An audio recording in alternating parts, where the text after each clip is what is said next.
evening and welcome to another episode of Let's Talk. Last Wednesday, we had with us the PSC Commissioner Ramon Fernandez, a basketball legend and a very popular athlete figure in the Philippines and in the country. So tonight we'll have one of his friends with us also as our guest for tonight. We have the president of the Pilipinas Sports Federation Incorporated. We have with us Sir Richard Anthony Lim, or we can call him as Ricky Lim. Sir Ricky, maayong gabi. Welcome to Dumaguete City, sir. Maayong gabi sa inyong lahat. Maayong gabi sa iyo, Dok Dinno. Thank you, sir. Thank you for being my guest tonight. Is this your first time to be in Dumaguete, or were there occasions na nakabisita ka na dito before? Well, actually, it's my third time already. Wow. But, it's becoming a part of me already. Wow. So you met Mayor Remolyo already, sir, no? Mayor. Yes. How do you find him as far as the sports tourism drive and initiatives and plans that he has for Dumaguete City, sir? Well, he's very, very active in sports. Well, as we all know, the family is into baseball. So talagang andun yung kanyang meron siyang love sa sports. Yeah. So that's good for the city as well. Yes. Sir, you're the present president of Pilipinas Sports Federation Incorporated. Maybe we can give our viewers an idea of what this particular National Sports Association is all about. Well, Pilipinas Sports Federation Incorporated was established last 2018, November. And we are the new karate federation that is recognized by the World Karate Federation, the Asian Karate Federation, the Southeast Asian Karate Federation, and the Philippine Olympic Committee, which is recognized by the IOC. Yeah. So we are the ones in charge of sending athletes to the SEA Games, Asian Games, and the Olympics. Yes. And, for this next Olympics, which was supposed to be last August, and canceled for next year. So karate will be included in the Olympic calendar already. So it's the first time that karate will be in the Olympics. Yeah. So we're very excited. The karate community in the Philippines is so excited. And we have 6 karate practitioners that are vying for the Olympic qualifying sometime June next year in Paris. Wow. So we're looking forward to that. Okay. But the Olympics will be held when, sir, for next year? August. August pa rin, sir. Yes, August pa rin. But given the fact na sa karate, sir, let's talk about karate as a sporting event. How prepared are we and how competitive are we when it comes to this coming Olympics? Well, going back maybe 20 years ago, during my time when I was still competing, 25 years ago, sige, let's face it, medyo mas matagal pa pala. 25 years ago, now when I was still competing in the team, the old federation, the Philippine Karate Federation under Mr. Manuel Vigilla, we already had a bronze medalist in the world. So we were at that level already. And then, medyo naligaw ng landas, and then there was a clamor for change, and then here we are. We're the new federation. We were recognized by the World Karate Federation, so we're going up there. So the last 2018 Asian Games, we had a bronze medalist. Wow, yeah. These Asian Games where Philippines hosted, we had 2 gold medalists. One is the Phil-Japanese, Junatsuki, and the other one is the summa cum laude, the daughter of Samboy Lim and Lered Berberabe. Tama, sir. We have rising superstars in karate. So we're really looking forward to that. And then slowly, but making sure that we are on the right track. Yes. Raising the level of standard for the karatekas in the Philippines. So that's our main goal now, to level up one step at a time, of course, and then bringing the level in a world class. Yeah. Sir, why is it na 2018 pa lang tayo na accredited sa World Karate? No? Actually, we were already accredited since, if I'm not mistaken, 1988. Oh, 1987, I think, if I'm not mistaken. Okay. Then, when we left the federation, and there was a new administration that took over, napabayaan nila eh. Until nagkaroon nga ng case in the World Karate Federation, wherein the process was not being followed. There was no election, no general assembly. They were not paying their dues. So there was a clamor for change. No, people in the karate community in the Philippines were asking for change. So we went to the World Karate Federation and we presented our case. So they looked into it, and then that started everything until they disaffiliated the whole federation and recognized us as the new federation. How was it that you became president of the Pilipinas Sports Federation Incorporated? When was this, sir? When did you become president? Well, we had an election. 2018, no? We had an election. Then I was voted to head the federation. So that started it. Okay. It started like that. Majority of the clubs that were involved in the new federation are the big clubs in the Philippines. Sir, hindi naman sa pagbubuhat ng bangko natin, no? Pero medyo kailangan magyabang ka dito sa show ko rin eh. I know you are a bemedaled athlete also. Maybe you can share that to our viewers, no? Para malaman nila na hindi lang pipitsugin yung guest ko ngayong gabi. Oh. Well, I started as an athlete. I went as a coach. Then I was also a referee, and then now I'm the president. So when I was an athlete, I was a back-to-back SEA Games gold medalist, 1989 and 1991. No? And then when karate was introduced in the Asian Games in 1994 in Hiroshima, Japan, I was also a bronze medalist in the Asian Games. Yeah. And then when I started coaching, I had some students who won medals in the Southeast Asian Games as well.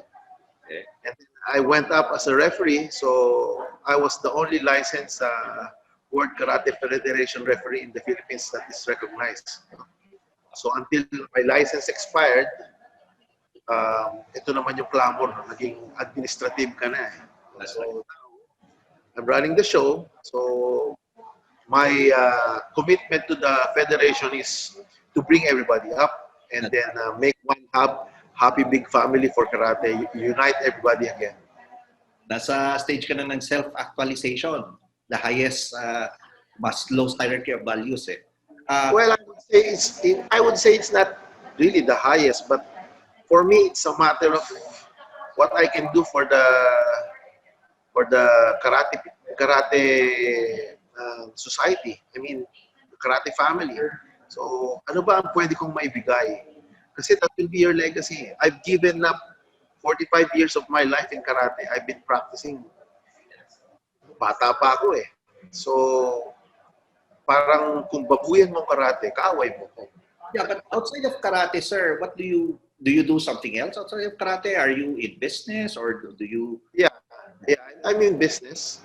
I have my own company, and then we have our own construction company as well. So that's what I do. So since I have my own business, I can juggle time to do this volunteer work. Yeah, but your volunteer work, is there any family member of yours or who's also involved in karate? Maybe also an athlete in karate? In the family, it runs in the family talaga. My father, my brother, because me, my brother, and my sister, nung panahon nga nung nasa kami, kasi ang father ko naging presidente ng federation before. Sabi nila nepotism daw eh. But when the three of us won Southeast Asian gold medalists, we all won SEA Games gold and back-to-back. The nepotism stops. Tahimik na, di ba? No, I mean, you cannot argue with success. Precisely. Kasi, pinaghirapan mo yan eh.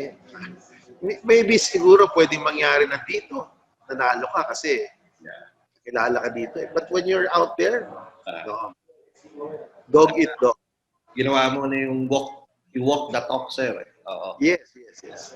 Anyway, Ano sir, lang talaga? Ensayo lang. Dedication. yung anim na sabi mo that are going to the Olympics, let's talk outside of the 6 athletes that are competing sa Olympics. Yung as an NSA, do you see promising and upcoming athletes sa karate that are really parang rising stars of the future in terms of international competitions? We have in the national pool, we have about 70 plus athletes, no? And people from Luzon, Visayas, and Mindanao. We actually have a national team player here in Dumaguete. Oh, wow. Okay. So our cadets, the 14 to 15 years old, we have one team for that. The juniors, which is the 16 to 17 years old. The under 21, which is the 18 to 20, and the seniors. Okay. So we have about 70 plus players that are inside the training pool of the Karate Pilipinas. Okay.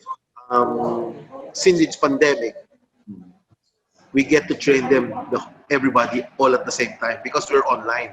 Oh, wow. So imagine, we have 70 plus players in your laptop. And our foreign coach is in Turkey. Wow. Imported, huh? Because he can't come back here eh. Kasi nga bawal eh. So that's why it works for us. And then pero mas mura kasi online na eh. You may say, yeah, medyo. That was the arrangement. Pero again, in terms of training, no, well, for strength and conditioning, perfect ito eh. Because everybody can train. Walang excuse na may eskwela ako, meron ako ganito, may ganyan. Malayo ako. Sa probinsya ako, hindi ako makapunta dyan. We're all together.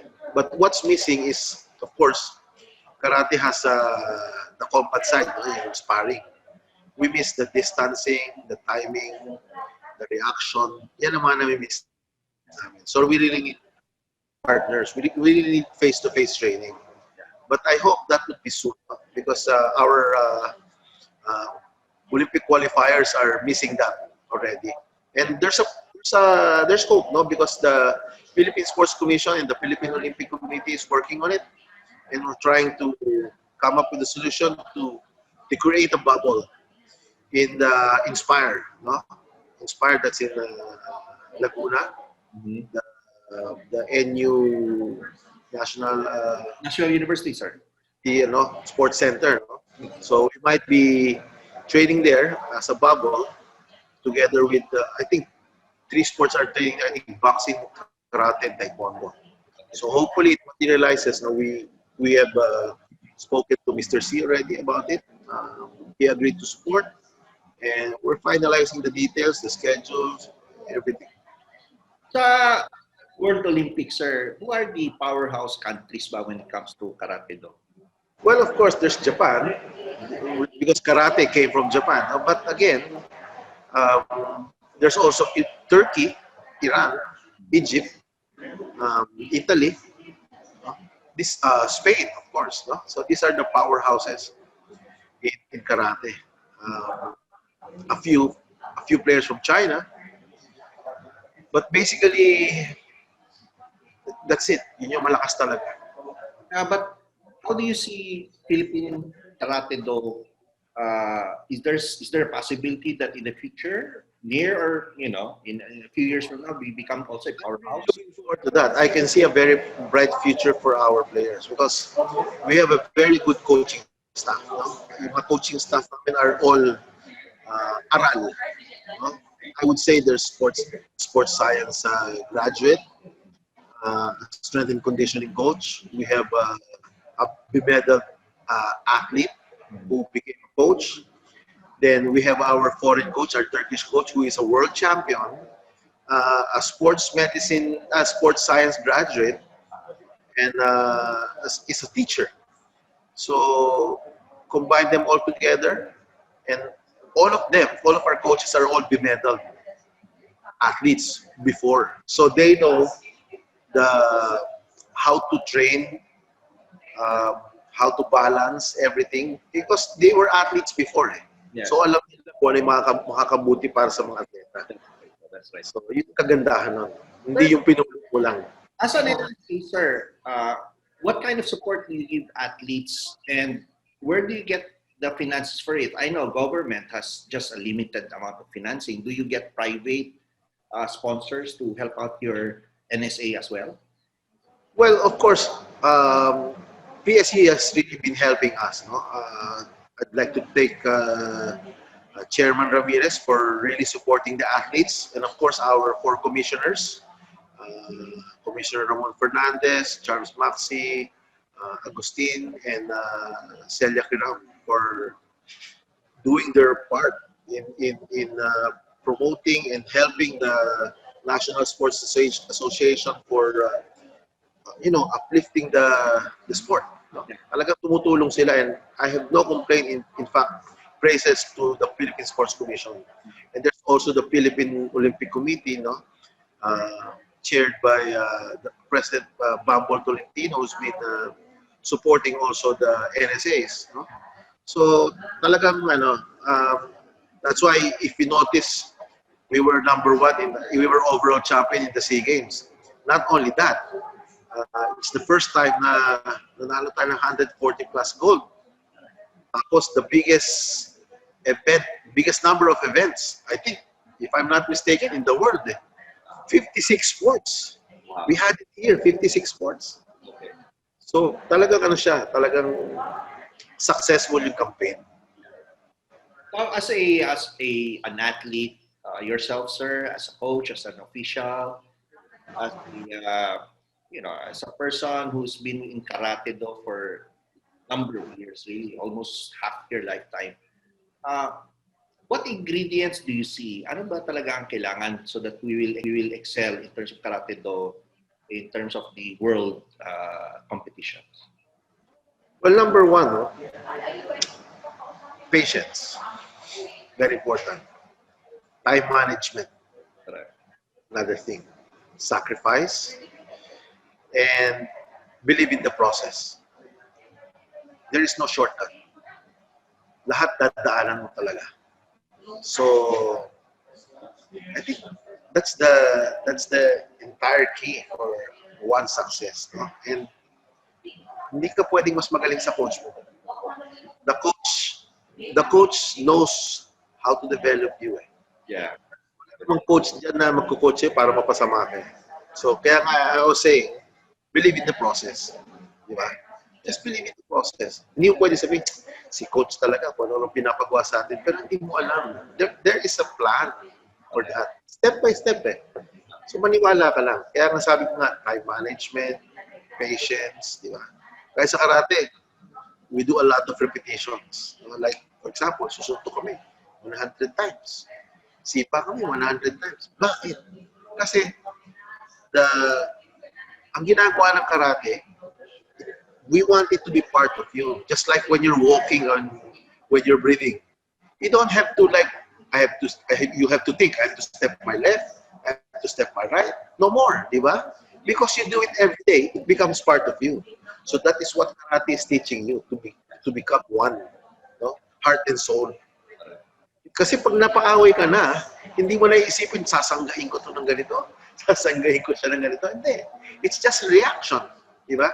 So, that's why a lot of repetition so that it will become part of you. So, yun. And another thing would be loyalty and respect. Well said, well said. So Ricky, you know for a fact that the Olympics for this year has been postponed and moved to August of 2021 because of this COVID-19 pandemic. Now, how did this pandemic impact the training and the psyche of our athletes, especially in Karatedo? Well, #1, of course, everybody was affected. No? But put it this way, I have a new team. They're all young, and they're really good. Giving us another year to prepare for it, that gives us more time. No? For a very young team who just won the recent Southeast Asian Games. So that gives us more time to prepare, toughen up, more strength and conditioning, No? So everybody's having a hard time. But remember, my players are young. Some of the players are old and they're getting slow. Yes. Mine are getting faster and stronger. So that's the advantage. That the way I see it, because I cannot say disadvantage tayo, wala eh. Wala nangyari. No. You have to think positive, no? What turned out right with this COVID thing? It gave us more chance to train, give us more chance to prepare ourselves, our team. No? So I'm looking at very positive. That's good to hear, sir. Rick. So Rick, sa Karatedo na as an NSA, how is your grassroots recruitment and training program doing? Oh, the grassroots, no, we number one, we follow the PSC's grassroots training and competition. We have the Batang Pinoy, no? We have the women's martial arts, we have the Philippine National Games, so we have all of those. But besides that, we also have our own age group championships, and then I'm also part of the Milo sports program. Okay. So we have our training under the Milo Sports Center. So I have been with Milo for the past not me, our association, no? The AAK. We have been partners with Milo since 30 years ago. So basically, when they introduced Milo Best basketball, I think right after that, the next year, karate was introduced. We were one of the first sports that were partners with the Milo Sports Clinic. So we're doing our share. We're doing our share. So if being in Karatedo, as a spokesperson for Karatedo, why do you think more young athletes should consider going to Karatedo as a sports? And as a why do you, why do you think that they should be in that particular sports rather than in other sports? Ano yung potential natin sa Karatedo here? Tough question.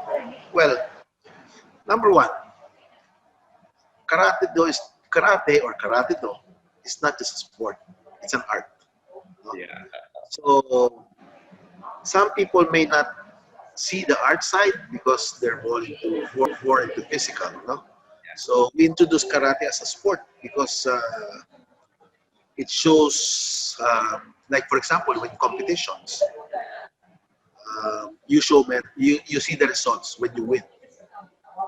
When you change belt, your belt gets darker, it shows results, no? But if you introduce karate as the art, the fulfillment is so long.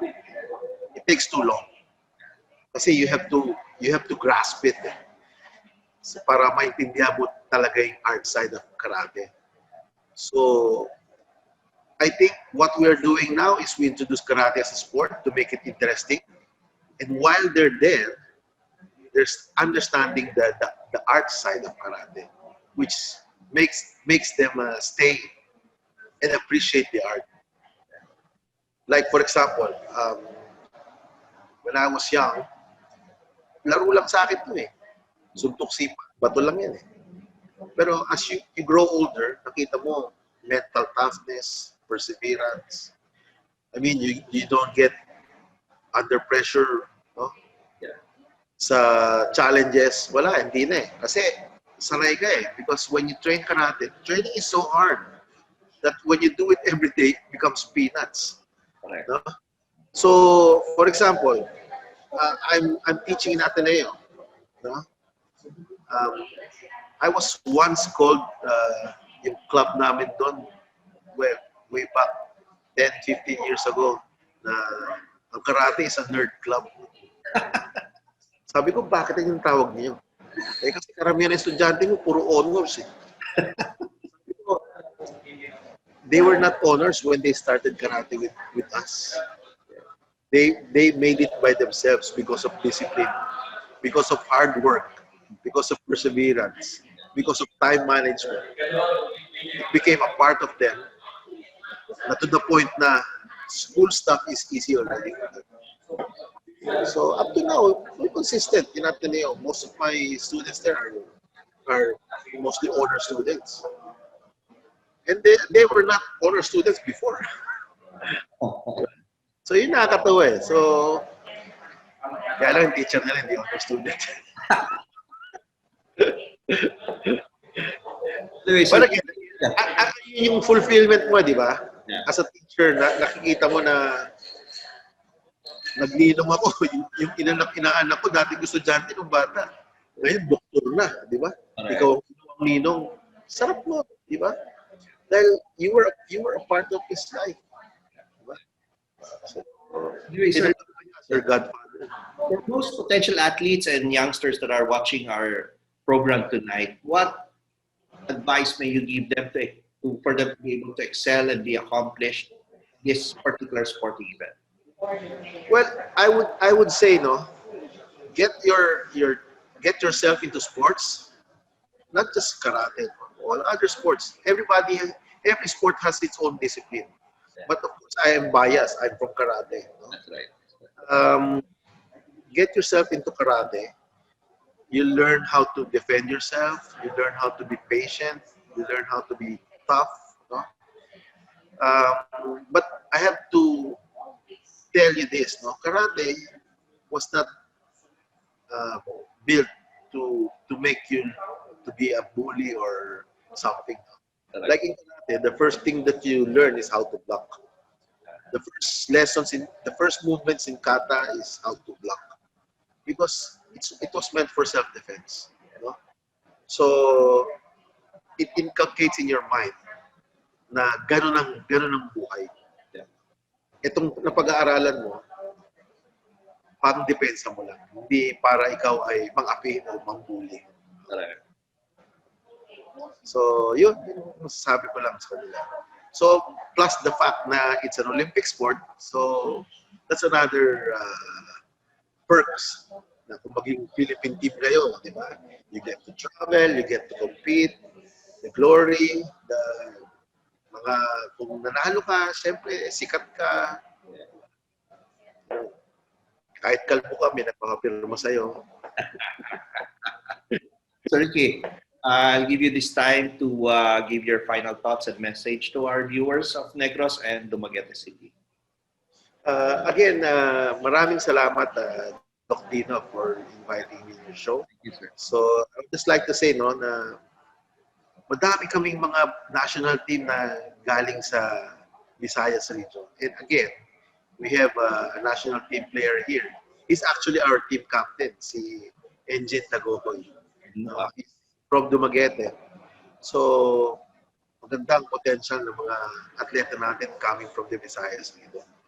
So, what we're doing here in the federation is trying to upgrade and bring the level of players back to the world standard.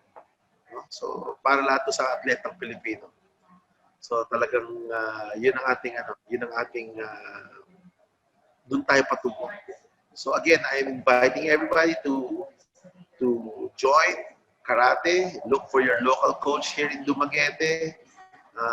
Just make sure they are members of the Karate Pilipinas Sports Federation. Okay? Para you have a chance to be part of the national team if ever you are good. So yun, nag-iimbita lang ako sa inyong lahat. You are all welcome. Wala kaming tinatanggihan dito sumali. Everybody is welcome to join. Sir Ricky Lim, maraming salamat sa iyo for being here in Dumaguete City. Maybe you can tell public what you're doing na right now in Dumaguete, because I understand you'll be donating 500 yes, no? The barangays also. Well, actually, it's not news donating. Ito yung maganda dito eh. Yeah. It's our athletes. Wow. The Pilipinas national team is donating 500 face shields to the city of Dumaguete, together with the PSC, with the Philippine Sports Commission, through the Philippine Sports Commission, represented by Commissioner Ramon Fernandez. That's right. So, itong binibigay ng aming atleta is